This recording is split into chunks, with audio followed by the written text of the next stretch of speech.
Counter Hall winner tonight here at Cordele. You got a great battle with Mini the entire night. Take me through the battle and how you were able to come on top. Yeah, I mean, I said earlier in my interview, I think Mini was better, the first 50, but I knew it was kind of going to have to be, if I wanted to win, I was going to have to kind of play cat and mouse a little bit and just set myself up for the long game, and luckily we did it and did it right, and it obviously paid off. But obviously, whatever Mini and them have hit on the last 2 weeks has been incredible. I mean, 2 poles and a first and a second is going to be pretty hard to compete with the rest of the year. So I think it's going to be a fun battle between the two of us all year. I think the number one thing that I really enjoyed, whether I came out on top or not, was just I think like the professionalism and the cleanliness between him and I in our racing. It's really fun and refreshing to just. I said the same thing about Bobby at New River. Like, it's just fun to race and not have to worry about is he going to drive through me here or not. And, it's a blessing to compete on this tour, and I'm super pumped to win this race. This was a big one for me, and hopefully there's going to be a couple more. You mentioned clean driving. Obviously, you didn't have to deal with it, but there were a lot of restart issues tonight.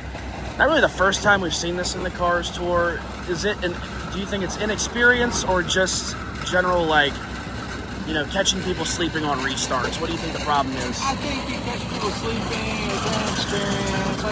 It's a perfect storm at times.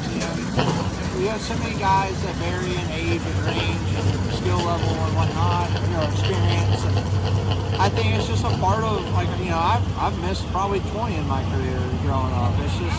It's something that the younger guys are going to have to learn, and everything's a little different, and some of these guys come out modified, some of them come out carts, some of them have never even driven stick shift until late model stock cars. So I think we're asking a lot out of our rookies at all times, and I think it sucks. I got taken out by this shift at Wilkesboro last year, but it's just sadly I don't know how to fix it. It's just a part of. It's just a notch on the belt of learning how to race late model stock cars, and they don't have the world's best transmission, so we run a semi, not antiquated, but it's not the latest and greatest thing, because that's what the series does to try to keep costs down, and I think it's just a part of it. Aside from the pollen, the overall experience of being in Cordele, obviously this was a very hyped up track on the schedule. Did it live up to your expectations? How's the experience been overall being here? I'd say fantastic, world-class facility.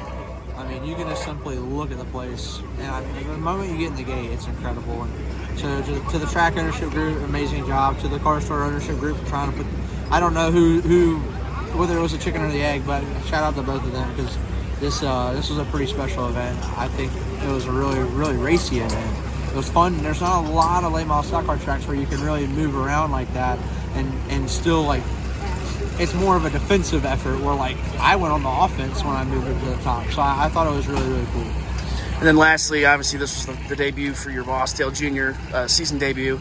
I know you didn't get to race him that much, but to compete on the same track as him as your team owner, how did that feel? It's awesome. I mean, to see what Dale and his group have done for short track racing is awesome. And coming to, I think it might have been the last restart or the second to last restart, I looked at, one of the first cautions, he was up, had to stop and miss a wreck or whatever, and I was like, darn, he's going to the back. And then I looked at my left rear mirror, and I mean, he was 2 rows back. So I was like, oh, hell yeah. It's cool to see him run good. Not that that's just part of my job, but I want, in a perfect world, we want 2. Whichever way it is, I don't care. But it's really awesome, and it's just kind of refreshing for the sport to see him get those good runs in. And I think, like I said, he does so much good. So the more fun the guy has, the more he's probably going to race. It's kind of like, I joke, it's like golf. If you go out there and you shoot a 200 on the front 9, you're going to go pretty angry. But if you go out there and make a couple of bars and whatnot, hit that last good shot at the day, you're like, oh, I'll just do that the same way every time I come back. I'll be way better. So it's awesome. I mean, I grew up a Dale fan.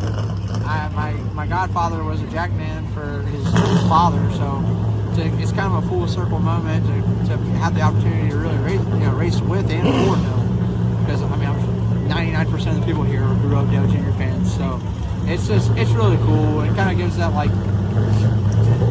that Godfather vibe in a way. Like you know, when he's here, you feel the presence. You know, the stands are packed. Everybody's waiting around for autographs, and then there's just a good energy in the air.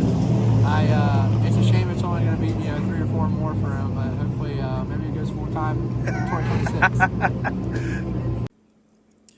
Hey race fans, I'm Anthony Damcott with Frontstretch.com. If you enjoyed that Grassroots video, be sure to subscribe to Frontstretch Grassroots for more from ARCA, Cars Tour, and other homegrown racing series. And be sure to visit Frontstretch.com for all the latest great racing content.